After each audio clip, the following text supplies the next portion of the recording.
soon as I tried to film, the emergency sirens come on? Why? Why? Do I need to look up what's happening? I don't know. I hope not. It's best if I just don't, you know. I don't know.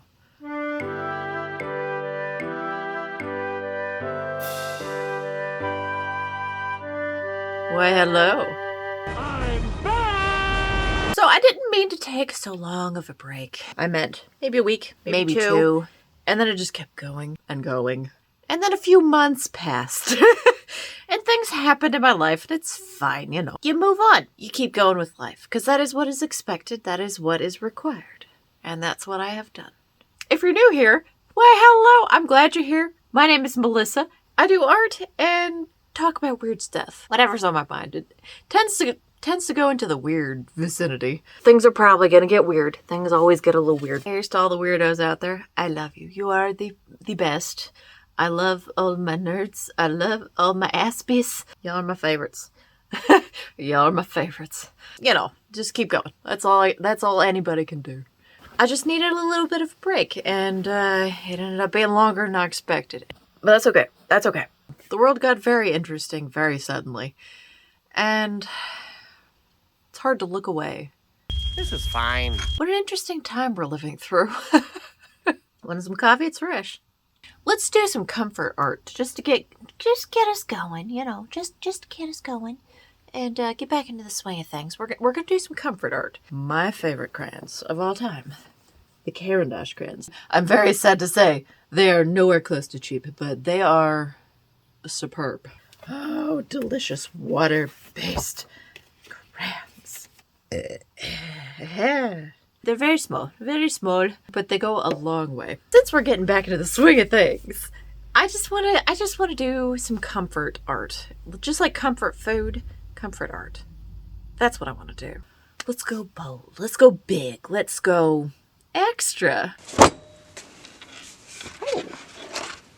Oh, I didn't remember having these in here. Oh, very nice, very nice. Pretty.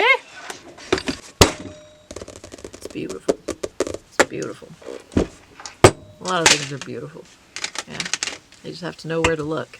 You do. You have to know where to look in life to see the beauty in things. Because there's a lot of beauty in things. There is. It's all around. It's in the rocks. It's in the dirt and the soil, and it's in your pets. It's in your family, even when they piss you off. It's in the food. It's in the cake you just made. It's in the art supplies, in the air.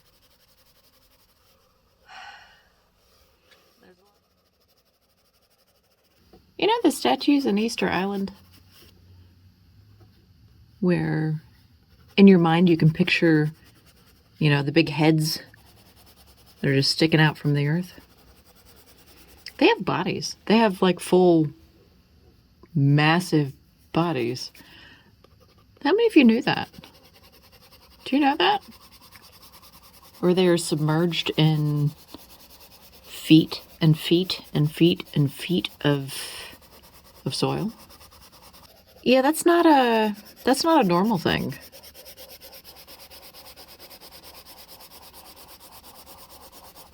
Yeah, that's not a common thing. How do I put it more politely than that?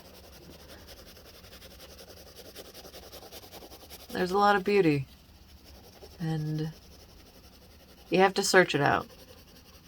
Because it's there.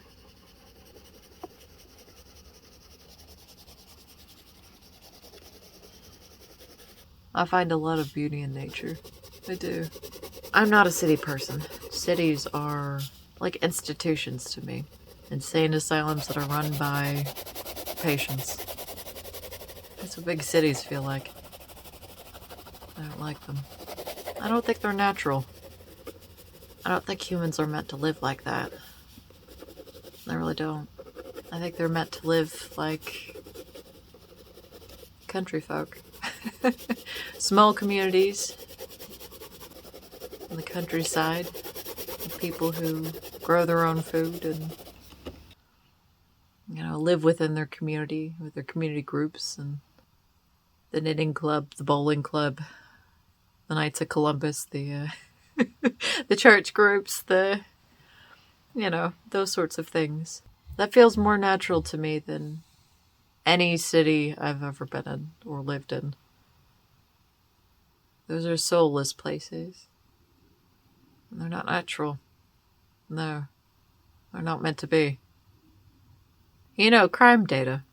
But if you just removed the top large cities in the U.S. from crime statistics, the U.S. would be one of the more safer places in the world. It's just those cities that have gone mad. It just feels like that sometimes, that there are pockets of madness. Pockets of insanity. Where things have gone wrong. It feels like that sometimes. I don't know how you change that. How you get people to come out from that madness other than to just remove them from the situation. I don't know how you do that. Maybe that's just it. Maybe that's why there's so many people fleeing the cities. Exactly that. And that's the thing. You get to a point where you just can't take it anymore. So you look around and go, nah, this ain't it.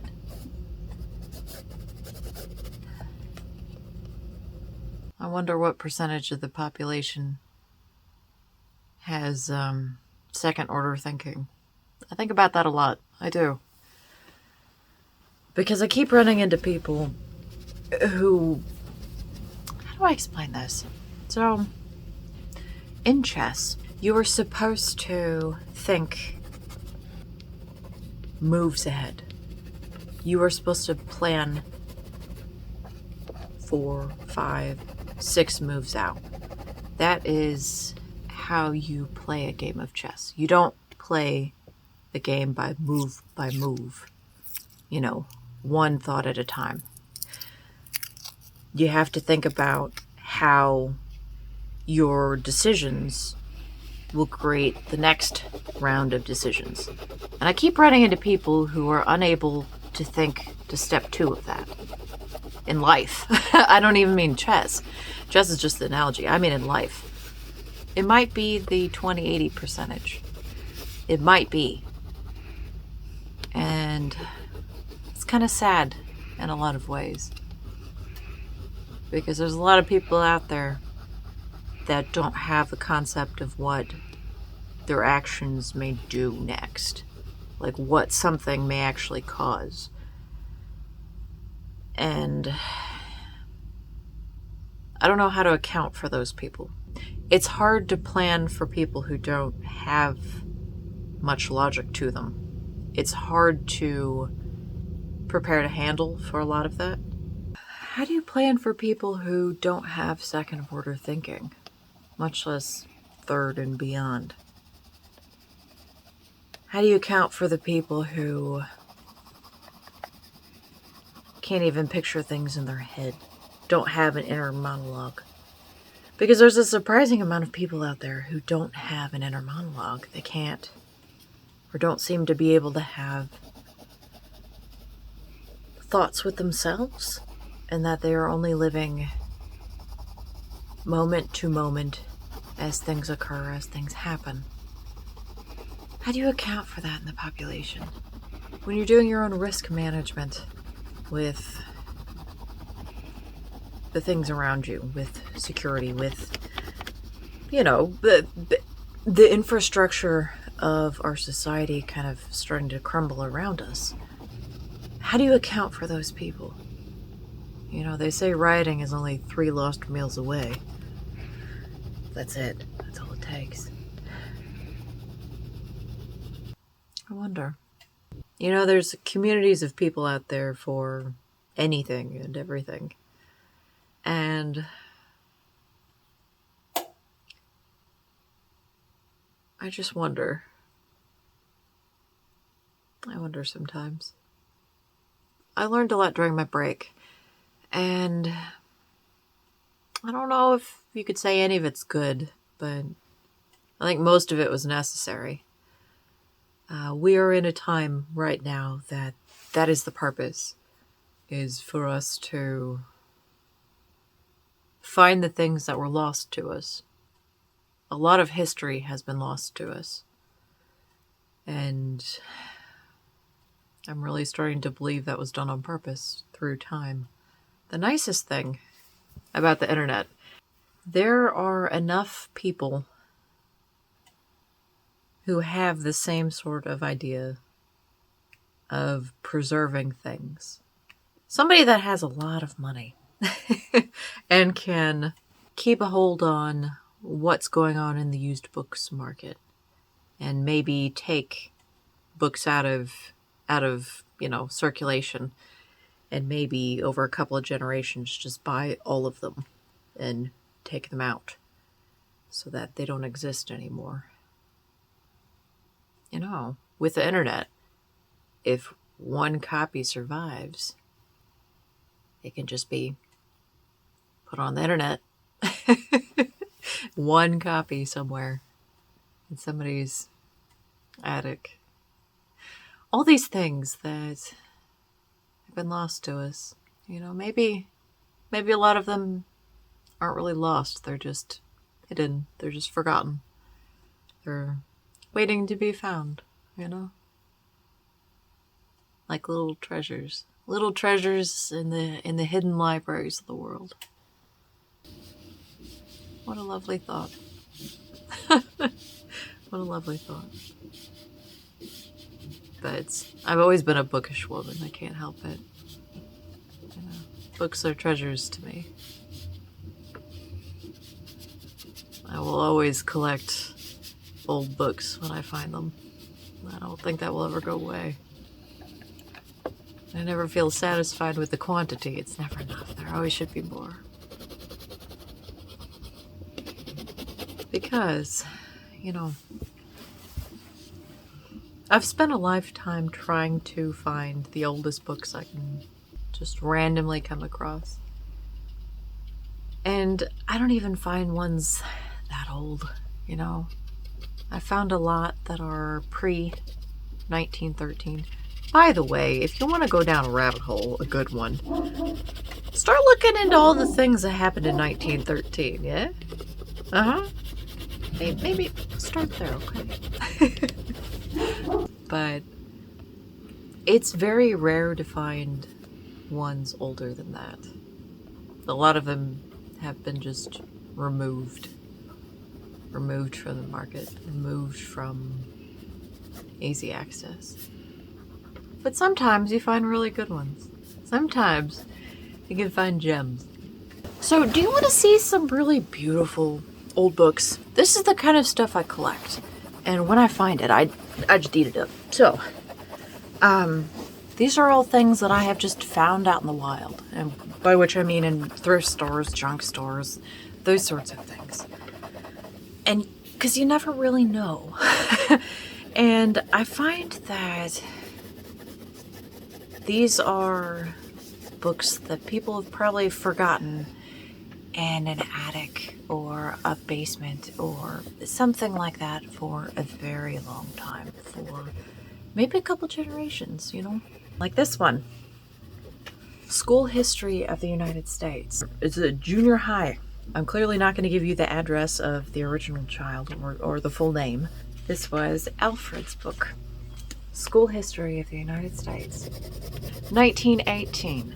So, what was being taught to children? And this is the crazy thing. Junior high. Children in junior high. What is being taught to children in junior high in the 19-teens is more than I got from college. There is more in this one book than an entire semester worth of schooling in a higher education college. And that's intense. An intense thing to say. And it's not just one book that's like that. This is why I collect these, to give me more of a rounded idea about another really beautiful book, Rulers of the Republic, published in 1902. And the reason why I find these sorts of books important and of value to actually just read. There are things in here that are discussed that aren't discussed in modern society. There are concepts that we don't even touch. You know, I didn't get much education at all from any of my schooling, because that's what it is. It was schooling, like a school of fish. Though that's what higher education is. That's what high school is. Middle school is now. It didn't always be that way. In the time of these, there was actually things taught. But not now. You know, I'm in my 30s now. So I'm not even a youngin' anymore. And I'm sure it has not improved for the generations past me, the ones that are still in college, the ones that are still in high school, the ones who are in middle school and earlier. I'm sure it has not improved for those kids. I'm sure it's only gotten worse. And by what I keep finding, it has gotten worse. Because look at these. These are, it's called the Book of Knowledge. And these are part of an encyclopedia set for children. And there are many of them. I only have 2 because I only found 2 at the junk store I was at. I wish I would have them all because they are incredibly interesting as an encyclopedia made for children. It's incredibly interesting. There's people in here, in these, that have essentially been wiped from history, that we don't even talk about. The names that I have no memory of ever hearing. They have been wiped from the consciousness. And you do that by removing books like this. If you remove the documentation from society, it goes away with time. That's how you change history. You remove the things you don't want to be there. It's very easy to do. It does not take that long. Especially since a percentage of the population doesn't even have an internal narrative, and then they're living moment to moment. If you just remove the evidence of things of the past, you can change what the past is. There are so many things in this, in these old books. And each and every one of you, if you find old books like this, if you find old gems like this, grab them, read them, share them with people. There is more in these encyclopedias designed for children than I learned in all of the years of my schooling. There's more in this, and that is an intense thing to consider. It's just amazing. It is amazing. How much we have lost and how much has been hidden is amazing. It really is. Every time I look at these books, every time I pick one of them up, because I have quite a few that I still need to read. Every time I look through any of them, I'm amazed. The just quality of production, the quality of information in them, the level and depth of knowledge and thinking just needed to make these sorts of things. Even the art. Like, look at this. This is art. And this is a photograph. Do you see can you see the beauty in these things? It's just immaculate. For something that was published in the teens, in the 19-teens. It's just immaculate. There's hydraulics. There's different breeds of dogs. There's histories in Canada. There's electrical wiring. And there's locks, there's how safes work, there's chemistry, there's biology, there's discussion of the floods, there's history, there's names I have no memory of, names I've never heard before. And yet they're described as the most, the most famous people of here, most famous people of there. And I might know 1 of 5. It's intense. It's intense. I wonder what the 19 teens people thought of Daniel Boone. I have a lot of work to do. I have a lot of reading to do, a lot of learning to do. I mean, this was sitting in somebody's basement for a long time. And that doesn't scare me. That's fine. It's fine. The stuff that's inside it is much more important. Look at these cute little doggos. Look at these cute little doggos. They're cute. Yeah, they're pretty cute. Yeah. A question I have. So, just something as simple as this. See, there are 3 men in this. Nelson, Napoleon, and Wellington. You see those 3 men? Why do I only know 1? Why do I only know of Napoleon? Why are the other 2 never mentioned? Why? And if you spend even just 10 minutes with a book like this, questions like that will probably come to you. Because even just this context of placing these other 2 men along with Napoleon. Why do I not know their names? Why can I give you battles that are attributed to Napoleon, but I don't know the names of the other 2 men? Why is that? Those are questions that need to be asked. Why? Napoleon and Wellington on the field. Why do I not know this? And just if you flip through books like this, if you flip through old history books and things of that nature, this kind of thing should pop up in your mind over and over and over. And if you do it enough,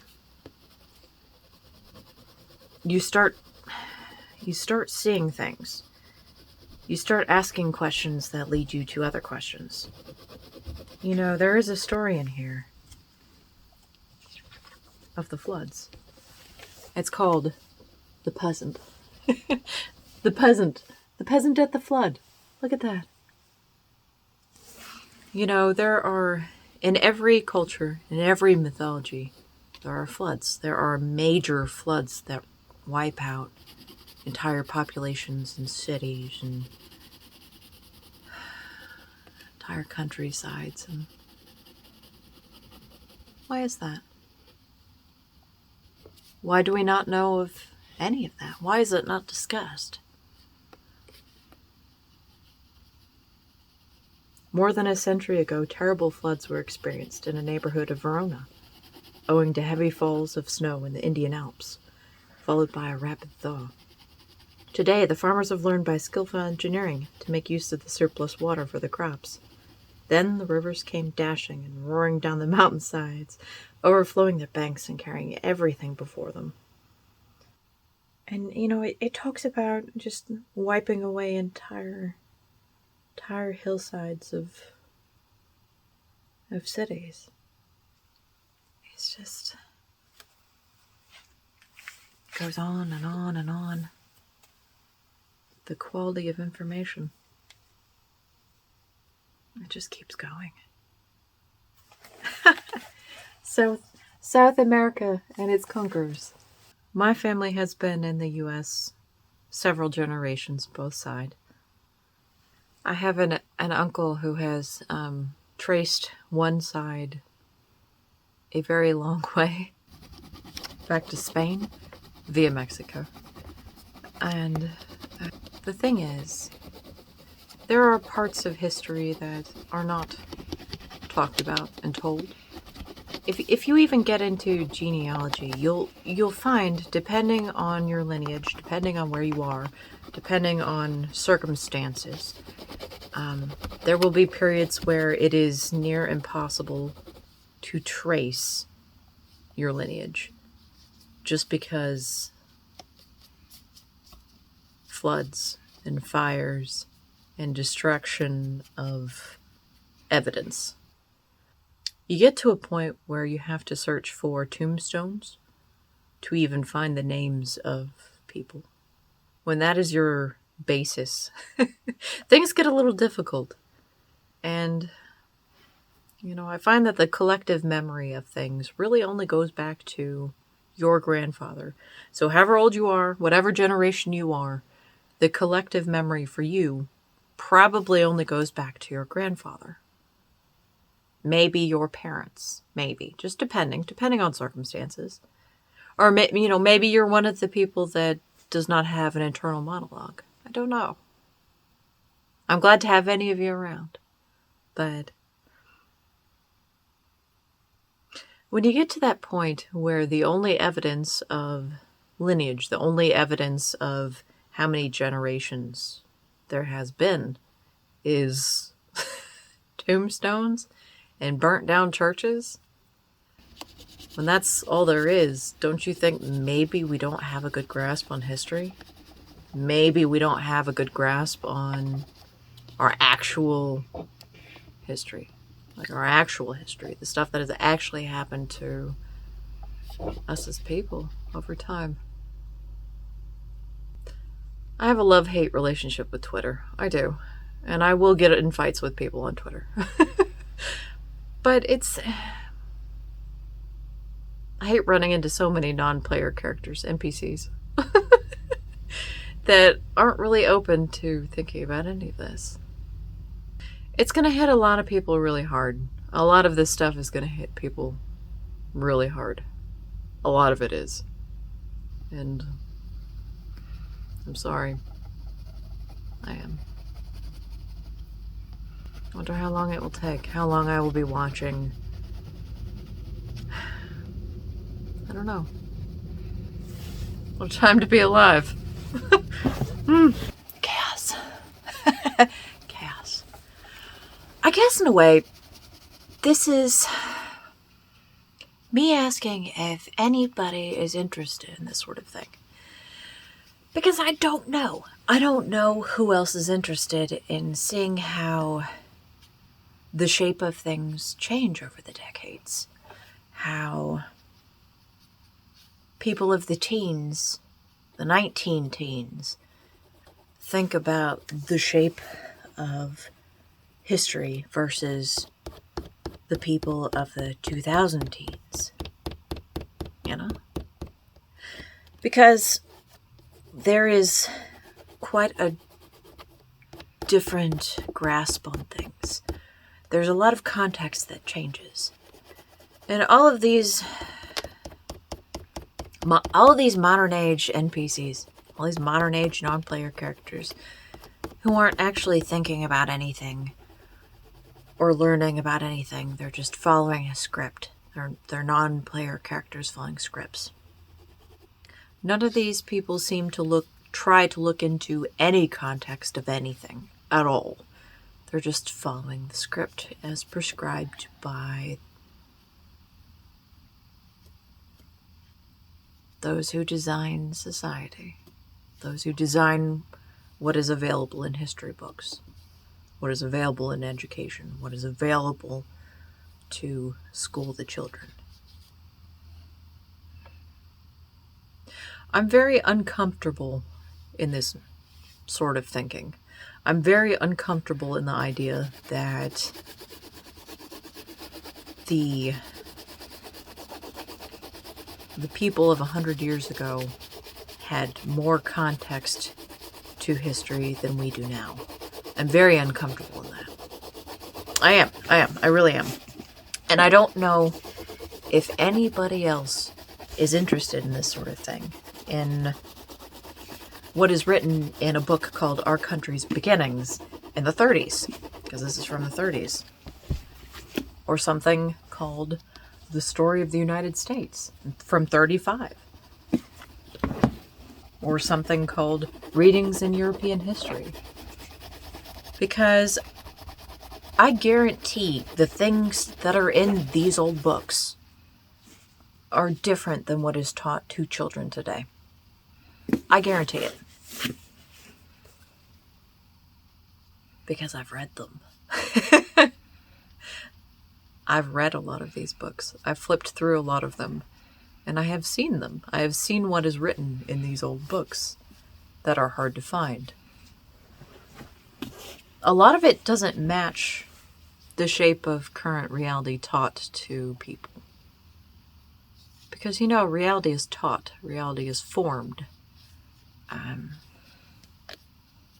It is given shape by the people who produce the things. The people who make the movies, make the news, make the books and the lesson plans and things of that nature. Those are the people who are creating the reality for the children of the next generation. And it's very interesting to watch from an outside sort of position. If you can separate yourself from that, it's of value. It's of value to think about. It's of value to consider that, hey, maybe I don't have a good understanding of history. Maybe I don't have a good understanding of our money system or the food supply or how to actually do a lot of these basic things. It's of value to think about and try to correct a lot of those knowledge gaps, because there's a lot of knowledge gaps. I'm in my 30s, and my grandparents and my great-grandparents, I guarantee, could do way more things than I can now. My grandparents could work on cars and fix mechanical things and preserve food and cook everything from scratch and keep a garden and all of those sorts of things that very few modern people now can do. I myself am trying to correct a lot of those things. And it's it's part of the shape of reality. We are learning helplessness and we are forgetting skills. They're not being passed on. In fact, people of my age and people younger aren't even having kids. There's not even anyone to pass it on to for a lot of us. I would like to change that. I would. If I'm lucky, I'll be able to. Yeah. The universe can be kind sometimes. And a lot of times it's very, very harsh. And both can be true, and it always is. Knowledge is always both. A blessing and a curse. It always is. It always is.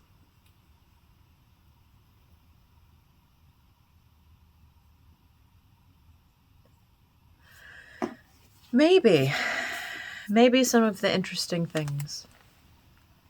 Maybe some of these interesting context you can find out and about.